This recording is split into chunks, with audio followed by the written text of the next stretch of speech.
ಇಲ್ಲ ಮಂಜುನಾಥ್, ಮೈಸೂರು ತಾಲೂಕ್ ಪಂಚಾಯತ್ ಮಾಜಿ ಅಧ್ಯಕ್ಷೆ.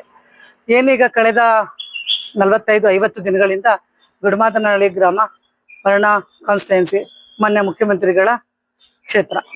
ಸೊ ಅಲ್ಲಿ ನಿಮಾನ್ಸ್ ಹಾಸ್ಪಿಟಲ್ ಮಾದರಿಯ ಒಂದು ಕೆಲಸ ಕಾಮಗಾರಿಗಳನ್ನ ಮಾಡಬೇಕು ಅಂತ ಕಳೆದ 90 ದಿನದಿಂದ ಏನು ಮಾನ್ಯ ತಹಸೀಲ್ದಾರ್ ಇರ್ಬೋದು ಅಥವಾ ನಿಮಾನ್ಸ್ ಹಾಸ್ಪಿಟಲ್ ಅಧಿಕಾರಿಗಳಾಗಿರ್ಬೋದು ಕಳೆದ ಒಂದೂವರೆ ತಿಂಗಳಿಂದ ಗ್ರಾಮಕ್ಕೆ ಭೇಟಿ ಕೊಡೋದು, ಕೆಲಸ ಸ್ಟಾರ್ಟ್ ಮಾಡ್ಬೇಕು ಅಂತಂದ್ರೆ ಬಂದ್ ವಾಪಸ್ ಹೋಗ್ತಾ ಇದ್ರು. ಕಾರಣ ಏನು ಅಂದ್ರೆ ಅಲ್ಲಿ ಗ್ರಾಮದ ಕೆಲವು ಮುಖಂಡರುಗಳು, ಕಾರಣ ಅಲ್ಲಿ ಯಾರು ಗ್ರಾಮದ ಮುಖಂಡರುಗಳು ನಾವು 100 ವರ್ಷದಿಂದ ಆ ಭೂಮಿಲಿ ಎಂಜಾಯ್ಮೆಂಟ್ ಅಲ್ಲಿ ಇದೀವಿ, ಏನ್ ಬೆಳಿತಾ ಇದೀವಿ, ಇದು ಸತ್ಯ. ಯಾರು ಅಲ್ಲಿರೋ ಎಲ್ರು ಭೂಮಿ ಜೀವನ ಮಾಡ್ಕೊಂಡ್ ಬಂದಿರೋರು, ಬೆಳೆ ಬೆಳ್ಕೊಂಡ್ ಬಂದಿರೋರು. ಸೊ ಯಾಕೆ ಬೆಳೆ ಬೆಳ್ಕೊಂಡ್ ಬಂದಿದ್ರು ಅಂದ್ರೆ ಅದು ಸಾರ್ವಜನಿಕ ಸ್ವತ್ತಲ್ಲ, ಸರ್ಕಾರದ ಆಸ್ತಿ. ಸರ್ಕಾರದ ಆಸ್ತಿ ಇಷ್ಟು ದಿನ ಸಾರ್ವಜನಿಕ ಪಾಲಾಗಿ ಚೆನ್ನಾಗಿ ಅದನ್ನ ಫಲವತ್ತಾಗಿ ಮಾಡಿ ಬೆಳೆದಿದ್ದಾರೆ. ಅದಕ್ಕೆ ಕಾರಣ ನಮ್ಮ ದಳವಾಯಿ ಕೆರೆ ಸುಯಸ್ ವಾಟರ್. ಆ ವಾಟರ್ ಇಂದಾನೆ ಇಷ್ಟು ವರ್ಷ ಸೊಪ್ಪು ಬೆಳೆಯೋದು, ತರಕಾರಿ ಬೆಳೆಯೋದು, ಜೊತೆಗೆ ಹಸುಗಳಿಗೆ ಹುಲ್ಲು ಹಾಕೋದು, ಇದನ್ನೇ ಮಾಡ್ಕೊಂಡ್ ಬರ್ತಿದ್ರು ಯಾರು ನಮ್ಮ ಗುಡಮಾದನಹಳ್ಳಿ ನಿವಾಸಿಗಳು.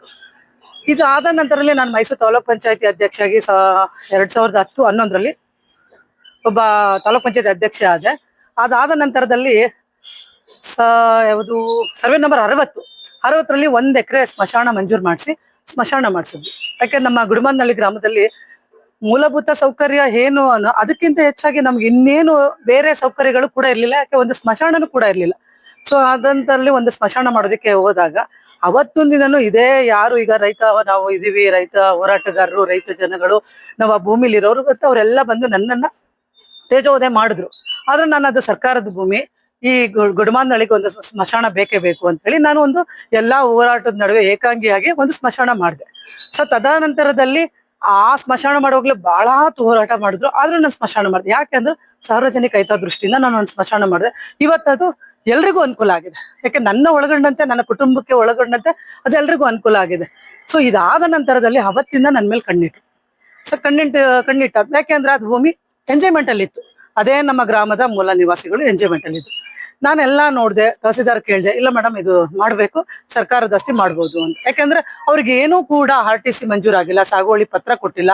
ಸಾಗುವಳಿ ಪತ್ರ ಕೊಟ್ಟಿದ್ದು ಹಿಂದೆ ಕೊಟ್ಟಿದ್ರು ಕೂಡ ಸೊ ಸುಮಾರು ಒಂದು 10-15 ವರ್ಷ ರಿಜೆಕ್ಟ್ ಮಾಡಿದ್ದಾರೆ AC ಅವರು. ಅದಾದ್ಮೇಲೆ ಮತ್ತೆ ನಮ್ದೇನಾಗಿದೆ ಅಂದ್ರೆ ಮೈಸೂರಿಂದ ಗುಡಮಾದನಹಳ್ಳಿ ಕೇವಲ 6 ಕಿಲೋಮೀಟರ್, 10 ಕಿಲೋಮೀಟರ್ ಆಚೆ ಇದ್ರೆ ಕೊಡ್ಬೋದು ಸಾಗುವಳಿ. ಅದಷ್ಟು ಅವರಿಗೂ ಅರಿವಿದೆ, ಮಾಡಕ್ ಬರಲ್ಲ ಅಂತ. ಆದ್ರೂ ಕೂಡ ಯಾಕೆ ಏನು ಅನ್ನೋದು ದ್ವಂದ್ವ ನೀತಿ ಅನುಸರಿಸ್ತಿದಾರೋ ಅನ್ನೋದು ನಮಗೂ ಗೊತ್ತಿಲ್ಲ. 90ರಿಂದ 70 ಎಕರೆ ಇದೆ. 70 ಎಕರೆಲ್ಲಿ ಈಗ 20 ಎಕರೆ ನಿಮಾನ್ಸ್ ಹಾಸ್ಪಿಟಲ್ಗೆ ಆಗಿದೆ. 20 ಎಕರೆ ನಿಮಾನ್ಸ್ ಹಾಸ್ಪಿಟಲ್, 8 ಎಕರೆ ನಮ್ಮದು ಗ್ರಾಮಕ್ಕೆ ನಿವೇಶನ, 2 ಎಕರೆ ಇನ್ನೂ ನಮ್ದು ಹಳ್ಳಿ ತರನೇ ಇದೆ ವಾತಾವರಣ. ಸೊ ಅಲ್ಲಿ ಜಾತ್ರೆ ಹಬ್ಬ ಹರಿದಿನ ಮಾಡ್ಕೊಳ್ಳಿ ಅಂದ್ಬಿಟ್ಟು ನಾವು ಮೊನ್ನೆ ಮುಖ್ಯಮಂತ್ರಿಗಳಿಗೂ ಹೇಳಿದ್ದೆ, ಮೊನ್ನೆ ಯತೀಂದ್ರ ಸರ್ಗೂ ಹೇಳಿ, ತಹಸೀಲ್ದಾರ್ಗೂ ಹೇಳಿದೀವಿ. ಅದಾಗ್ತಾ ಇದೆ ಆಟೋಮೆಟಿಕ್ ಆಗಿ. 20 ಎಕರೆ ಅಂದ್ರಲ್ಲ, 20 ಎಕರೆಯಲ್ಲಿ 106 ವರ್ಷದಿಂದನೂ ವ್ಯವಸಾಯ ಮಾಡ್ಕೊಂಡೇ ಬರ್ತಾ ಇದ್ದಾರೆ. ಭೂಮಿ ಹೌದು, ಎಲ್ರು ಇದ್ದಾರೆ, ಯಾರು ಏನೋ ಅದನ್ನ ಬೇಸ್ಟ್ ಅಂತ ಮಾಡ್ಕೊಂಡಿಲ್ಲ. ಎಲ್ರು ನಮ್ ರೈತರು ಬೆಳೆದು ಚೆನ್ನಾಗಿ ಅದರಿಂದ ಒಳ್ಳೆ ರೀತಿಯಲ್ಲಿ ಜೀವನ ಮಾಡ್ಕೊಂಡು ಹೋಗ್ತಾ ಇದ್ದಾರೆ. ಯಾಕಂದ್ರೆ ಸರ್ಕಾರ ಜಮೀನು, ಸರ್ಕಾರದ ಜಾಗದಲ್ಲಿ ಈಗ ಅವರು ವ್ಯವಸಾಯ ಮಾಡ್ತಾರೆ. ಹೌದು, ವ್ಯವಸಾಯ ಮಾಡ್ತಾರೆ, ಹುಲ್ಲು ಬೆಳಿತಾರೆ, ಭತ್ತ ಬೆಳಿತಾರೆ, ಅವೆರಡನ್ನೇ ಮಾಡ್ತಾ ಇರೋದು. ಅನೌನ್ಸ್ ಮಾಡಿದ್ದೀರಲ್ವಾ, ಅನೌನ್ಸ್ ಮಾಡಿರೋದ್ರಿಂದ ಆ ನಿಮಾನ್ಸ್ ಏನಾರ ಕ್ಯಾನ್ಸಲ್ ಆದ್ರೆ ಆ ಜಾಗ ಆ ರೈತರಿಗೆ ಉಳಿಯುತ್ತಾ? ಖಂಡಿತ ಇಲ್ಲ. ಯಾಕೆ ಅವ್ರಿಗೂ ಅರಿವಿದೆ. ಯಾಕೆಂದ್ರೆ ಅದು ನಿಮ್ಗೆ ಗೊತ್ತಿಲ್ಲ, ಅವ್ರಿಗೆ ಸಾಗುವಳಿ ಚೀಟಿ ಕೊಡಕ್ ಬರಲ್ಲ. ಯಾಕೆಂದ್ರೆ ಅವ್ರು ಇರುವಷ್ಟುದಷ್ಟೇನೆ ಭೂಮಿ. ಇನ್ನೊಂದು ಕೇಳಿ, ಯಾಕೆ ನಿಮಾನ್ಸ್ ಹಾಸ್ಪಿಟಲ್ ಬಂತು ಅನ್ನೋದನ್ನು ಕೇಳ್ಬಿಡ್ತೀನಿ. ವಿಚಾರ 2000 ಈಗ ರೀಸೆಂಟ್ ಆಗಿ 2021 2021ರಲ್ಲಿ ಸೊ ನಮ್ದು ಪಟ್ಟಣ ಪಂಚಾಯತಿ ಆಯ್ತು. ಹೊಸುಂಡಿ ಗ್ರಾಮ ಪಂಚಾಯತಿ ಹೋಗಿ ಪಟ್ಟಣ ಪಂಚಾಯತಿ, ಅಲ್ಲಿಗೆ ಚೀಫ್ ಆಫೀಸರ್ ಆಗಿ ವೆಂಕಟೇಶ್ ಅಂತ ಬಂದ್ರು. ಅಲ್ಲ, ಚೀಫ್ ಆಫೀಸರ್ ಒಬ್ರು ಬಂದ್ರು, ವೆಂಕಟೇಶ್ ಅಂತ ಹೇಳಿ. ನಾವ್ ಹೇಳಿದ್ವಿ, ಇಲ್ಲಿ ಯಾವುದೇ ಕಸ ವಿಲೇವಾರಿ ಘಟಕ ಮಾಡಬೇಡಿ, ಯಾಕೆಂದ್ರೆ ಇದು ಪಕ್ಕ ಎಲ್ಲ ನಿವೇಶನಗಳು ಬರ್ತಾ ಇದೆ, ಮತ್ತೆ ಪಕ್ಕದಲ್ಲಿ ಎಲ್ಲ ಜನರು ಹೋಗ್ತಾರೆ, ಮತ್ತೆ ಹಸುಗಳು ಮೇಯುವಂತ ಜಾಗ ಅದು ಇದು ಅಂತ ಎಲ್ಲ ರೀಸನ್ ಕೊಟ್ರು ಕೂಡ ಅವ್ರ ಉದ್ದೇಶಪೂರ್ವಕವಾಗಿ 4 ಎಕರೆ ಕೂರ್ಸೇ ಬಿಟ್ರು. RTC ಕೂರ್ಸಿ ಆಗ್ಲೇ ಅವ್ರು ಡೆವಲಪ್ ಮಾಡೋದಿಕ್ಕೆ ಅನುದಾನ ಬಿಡುಗಡೆ ಮಾಡೋದಕ್ಕೂ ಯಾಕೋ ಸ್ವಂತ ಹಿತಾಸಕ್ತಿಯಿಂದ ಚೀಫ್ ಆಫೀಸರ್ ಮಾಡಿದ್ರು. ಆಗ ನಾನು ಮೊನ್ನೆ ಮುಖ್ಯಮಂತ್ರಿಗಳ ಗಮನಕ್ಕೆ ತಂದ್ವಿ, ಸರ್ ಈ ತರ ಆಗಿದೆ, ಗುಡಮಾದನಹಳ್ಳಿ ಗ್ರಾಮಕ್ಕೆ ಕಸ ವಿಲೇವಾರಿ ಘಟಕ ಬಂದಿದೆ ಅಂತ.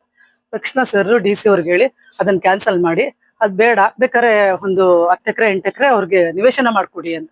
ಸೊ ಅದಾದ ನಂತರದಲ್ಲಿ ಕೆಲವು ಸಂಘ ಸಂಸ್ಥೆಗಳು, ಕೆಲವು ಸಮಾಜದವರು ಆ ಗುಡುಮಾದನಹಳ್ಳಿಯಲ್ಲೇ ಎಲ್ಲ ಒಂದು 5 ಎಕರೆ ಸ್ಮಶಾನ ಅಭಿವೃದ್ಧಿಗೆ ಅಥವಾ ಒಂದು ಸಂಘ ಸಂಸ್ಥೆಗಳಿಗೆ ಒಂದು ಕಟ್ಟಡಕ್ಕೆ ಅದಕ್ಕೆ ಇದಕ್ಕೆ ಅಂತ ಎಲ್ಲ ಅರ್ಜಿ ಹಾಕೊಂಡಿದ್ರು.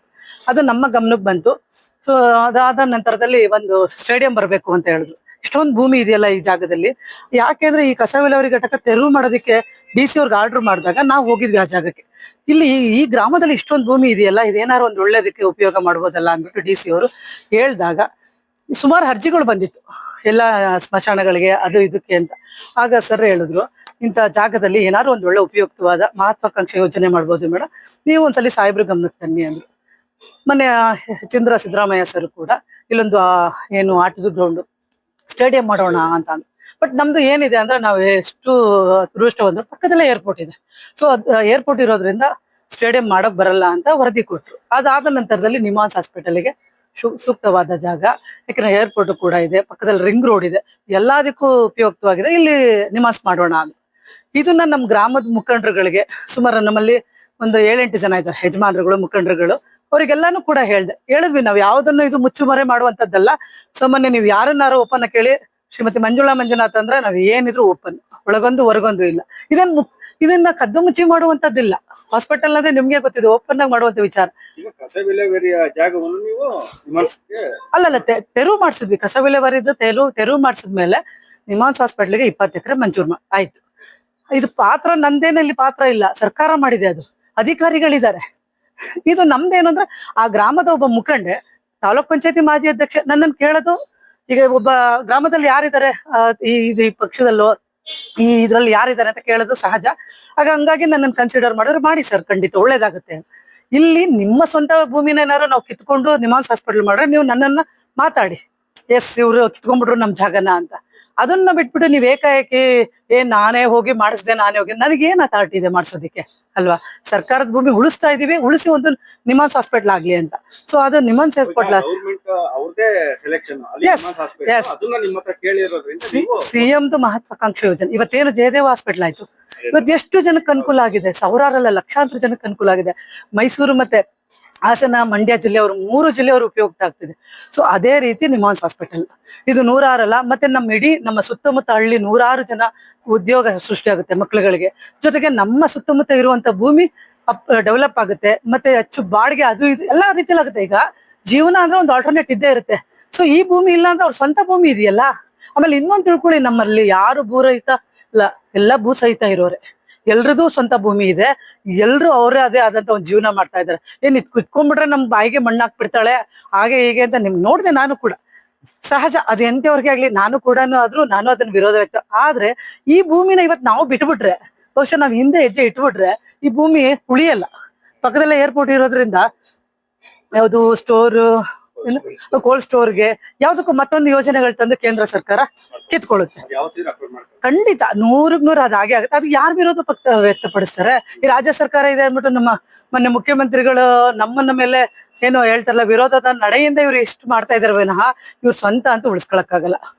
ಆಮೇಲೆ ಯಾವತ್ತೂ ಕೂಡ ಈ ಭೂಮಿ ಅವ್ರ ಸ್ವಂತಕ್ಕಾದ್ರೆ ನಾನೇ ನಿಂತು ಮಾಡಿಸ್ಕೊಡ್ತೀನಿ. ಅವ್ರ ಹೆಸರಿಗೆ ಏನಾರು ಭೂಮಿ ಮಂಜೂರಾಗುತ್ತೆ ಅಂದ್ರೆ ಖಂಡಿತ ನಮ್ಮ ಮುಖ್ಯಮಂತ್ರಿಗಳ ಹತ್ರ ನಾನೇ, ನನ್ನ ಯಜಮಾನರು, ನಾವೇ ಇಬ್ರು ಸೇರ್ಕೊಂಡು ನಮ್ಮ ಗ್ರಾಮದ ಮುಖಂಡರ ಜೊತೆ ಹೋಗಿ ರಿಕ್ವೆಸ್ಟ್ ಮಾಡಿ ಮಾಡಿಸ್ಕೊಡ್ತೀವಿ. ಯಾಕಂದ್ರೆ ನಮ್ಮ ಮುಖ್ಯಮಂತ್ರಿಗಳು 6 ಸೌಹೃದಯ ಉಳ್ಳವರು ಮಾಡ್ಕೊಡ್ತಾರೆ. ಆದ್ರೆ ಇದು ಕಾನೂನು ಅವಕಾಶ ಇಲ್ಲ, ನಿಮ್ಗೆ ಗೊತ್ತಿದೆ. ಸೊ ಇಲ್ಲೇನಾಗಿದೆ, ಪ್ರತಿ ಮೀಡಿಯಾದವ್ರಿಗೂ ಒಂದ್ ಕಡೆ ಆಗಿದೆ. ನಮ್ಮ ರೈತರ ಮುಖಂಡರಲ್ಲಿ ನಂದೊಂದು ಮನವಿ ಇಷ್ಟೇ, ನಾನು ಕೇಳ್ಕೊಳ್ಳೋದು, ನಿಮ್ಗೆ ವಿಚಾರನ ಪರಿಪೂರ್ಣವಾಗಿ ತಿಳ್ಕೊಳ್ಳಿ. ಈ ಭೂಮಿ ಯಾರ್ದು? ಸರ್ಕಾರದ ಭೂಮಿ, ಸರ್ಕಾರದ ಯೋಜನೆ. ನೀವು ಇದನ್ನ ಉಪಯೋಗ ಮಾಡ್ಕೊಂಡು ನಿಮಾನ್ಸ್ ಹಾಸ್ಪಿಟಲ್ ಆದ್ರೆ ನಿಮ್ಗೆಲ್ಲ ಅನುಕೂಲ ಆಗುತ್ತೆ. ಅದ್ರ ಪರಿಹಾರವಾಗಿ ನಿಮ್ಗೆಲ್ರಿಗೂ ಒಂದೊಂದು ಸೈಟ್ ಕೊಡ್ತಾ ಇದಾರೆ, ಇದನ್ನ ಉಪಯೋಗ ಮಾಡ್ಕೊಳ್ಳಿ ಅಂತ ನಮ್ಮ ರೈತ ಮುಖಂಡರು, ನಮ್ಮ ಏನು ಗುಡುಮಾದನಹಳ್ಳಿ ಇವತ್ತೇನು ಎಲ್ಲರವೇ ನನ್ನನ್ನ ವಿರೋಧ ಮಾಡ್ಕೊಂಡು ನಮ್ಮ ಸರ್ಕಾರನ ವಿರೋಧ ಮಾಡ್ತಾ ಇದ್ದಾರೆ. ಸೊ ಅವ್ರಿಗೊಂದು ನೀವು ಹೇಳಿ, ತಿಳಿವಳಿಕೆ ಹೇಳಿ ಅಂತ ನಾನು ನಿಮ್ಮನ್ನ ರಿಕ್ವೆಸ್ಟ್ ಮಾಡ್ತಾ ಇದ್ದೀನಿ. ಇದಿಷ್ಟೇ, ಯಶಸ್ವಿ ಆಗ್ಲಿ ಅಂತ ನಾನು ಹಾರೈಸ್ತಾ ಇದ್ದೀನಿ. ನಿಮ್ಮೆಲ್ಲರ ಮುಖೇನ ನಮ್ಮ ರೈತರ ಮುಖಂಡರಿಗೂ ಹೇಳಿ, ಮತ್ತೆ ಎಲ್ಲಾ ಜನಗಳಿಗೂ ಒಳ್ಳೇದಾಗುತ್ತೆ ಈ CM ಮಹತ್ವಾಕಾಂಕ್ಷೆ ಯೋಜನೆ. ಆಮೇಲೆ ಇನ್ನೊಂದು ಹೇಳ್ಬಿಡ್ತೀನಿ ಕೇಳಿ, ಪಡುವಾರಹಳ್ಳಿಲಿ ಇವತ್ತು ಮಹಾರಾಣಿಸ್ ಕಾಲೇಜ್ ಆಗಿದೆ, ನಿಮ್ಗೂ ಗೊತ್ತಿದೆ. ಸೊ ಅದು ಯಾರು ಕೊಟ್ರು? ನಮ್ಮ ಪಡುವಾರಹಳ್ಳಿಯಲ್ಲಿ ಮುಖಂಡರುಗಳು ಎಲ್ಲರೂ ಭೂಮಿ ಹಿಡಿದಿದ್ರು. ಇದೇ ಮುಖ್ಯಮಂತ್ರಿಗಳು ಸಿದ್ದರಾಮಯ್ಯ ಸಾಹೇಬ್ರು ಅಲ್ಲಿ ಎಲ್ಲ ಯಜಮಾನರುಗಳನ್ನ ಮನವರಿಕೆ ಮಾಡಿ, ಸೊ ಆ ಜಾಗ ನಾವು ವಶಪಡಿಸ್ಕೊಂಡು ಸರ್ಕಾರ ಇವತ್ತು ಮಹಾರಾಣಿಸ್ ಕಾಲೇಜ್ ಆಯ್ತು. ಎಷ್ಟು ಜನ ಮಕ್ಳು ಓದ್ತಾ ಇದ್ದಾರೆ? 8,000 to 10,000 ಜನ ಮಕ್ಳು ಓದ್ತಾ ಇದ್ದಾರೆ. ಸೊ ಈ ತರ ಅದರಿಂದ ದಯಮಾಡಿ ಈಗ ನಿಮಾನ್ಸ್ ಹಾಸ್ಪಿಟ್ಲ್ ಆಗತ್ತೆ, ಆದ್ರೆ ಅಂತೇನಿಲ್ಲ, ಖಂಡಿತ ಆಗೇ ಆಗುತ್ತೆ. ಅಲ್ಲಿ 100 ಜನಕ್ಕೆ ಅವರ ವಿದ್ಯಾರ್ಥಿಗೆ ಅನುಗುಣವಾಗಿ ಖಂಡಿತ ಕೆಲಸ ಆಗುತ್ತೆ, ಅದ್ರಲ್ಲಿ ಎರಡು ಮಾತಿಲ್ಲ. ಯಾಕೆ ನಾವಿದೀವಿ, ಯಾಕೆಂದ್ರೆ ನಾನು CM ಜೊತೆ ಯಾವಾಗ್ಲೂ ನಾವು ಅಕ್ಕಪಕ್ಕ ಯಾವಾಗ್ಲೂ ಸಿದ್ದರಾಮಯ್ಯ ಸಾಹೇಬ್ರ ಜೊತೆ ಮತ್ತೆ ಯತೀಂದ್ರ ಸರ್ ಜೊತೆ ಇಂಥ ಒಳ್ಳೆ ವಿಚಾರಗಳನ್ನ ಮಾತಾಡುವಾಗ ಅವ್ರು ಕೇಳಿಸ್ಕೊತಾರೆ, ಅವ್ರು ಹೌದು ನಿಜ ಮಾಡ್ಬೋದಲ್ವಾ ಅಂತ ಹೇಳ್ತಾರೆ. ಸೊ ಹಂಗಾಗಿ ಅವರ ವಿದ್ಯಾರ್ಥಿಗೆ ಅನುಗುಣವಾಗಿ ನಮ್ಮ ಮಾನ್ಯ ಮುಖ್ಯಮಂತ್ರಿಗಳು ಮತ್ತೆ ಯತೀಂದ್ರ ಸರ್ ಮಾಡ್ಕೊಡ್ತಾರೆ. ಜೊತೆಗೆ ಅಕ್ಕಪಕ್ಕದ ಭೂಮಿ ಕೂಡ ಡೆವಲಪ್ ಆಗುತ್ತೆ. ಸೊ ಹಂಗಾಗಿ ನಿಮ್ಮ ಮಾಧ್ಯಮದ ಮುಖಾಂತರ ನಿಮ್ಮಲ್ಲಿ ಕೇಳ್ಕೊತಾ ಇದ್ದೀನಿ, ಇದೊಂದು ಅನುಕೂಲ ಆಗ್ಲಿ. DC ಅವರು, ತಹಸೀಲ್ದಾರ್ ಅವರು ಮತ್ತೆ ನಮ್ಮ ಪೊಲೀಸ್ ಸಿಬ್ಬಂದಿ ಎಲ್ಲ ಬಂದು ಈ ನಿಮಾನ್ಸ್ ಹಾಸ್ಪಿಟಲ್ ಆಗೋದಕ್ಕೆ ಅನುಕೂಲ ಮಾಡ್ಕೊಡಿ ಅಂತ ನಿಮ್ಮಲ್ಲಿ ಕೈ ಮುಗಿದು ಬೇಡ್ಕೊಳ್ತೀನಿ.